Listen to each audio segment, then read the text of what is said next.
Good morning, church. It's good to be with you again.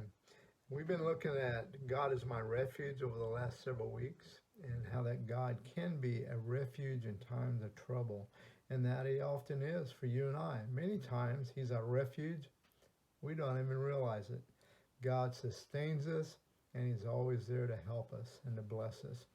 There are times, though, when God gets our attention by certain things that may not be pleasant to us, but it's designed for us to look to Him and to strengthen ourselves in Him and to turn away from our own selfish things at times. So, God was David's friend. You know, God is my refuge. We looked at how David bounced back from the problems that he had. Uh, Oftentimes, a cruel ego. Our ego will be cruelly battered, if you will. A bad day at work or school or an argument with a friend will set us back and will turn us to the point that it knocks us off track.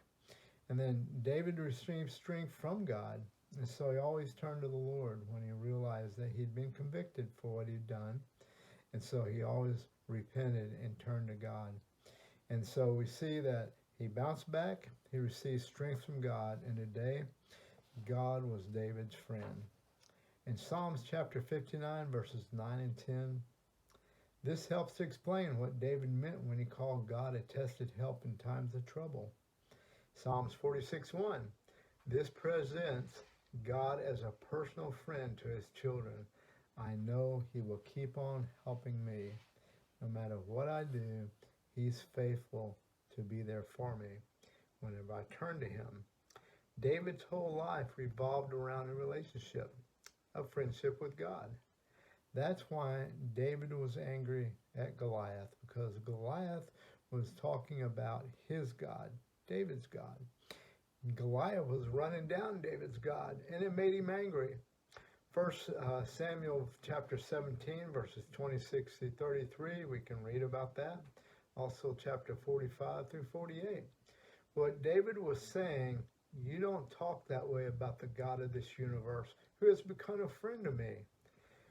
You will see how powerless you are, is what he said to Goliath. God's personal nature also caused David to be concerned when he committed sin. And David was bothered when he sinned against God. In fact, he had a tender heart towards that. David knew that when we sin, we're hurting a person. We're not only hurting a person around us, but oftentimes we're hurting the person of God. Psalms 51, verses 3 and 4, this is why God cried out to God. You know, this is why David cried out to God.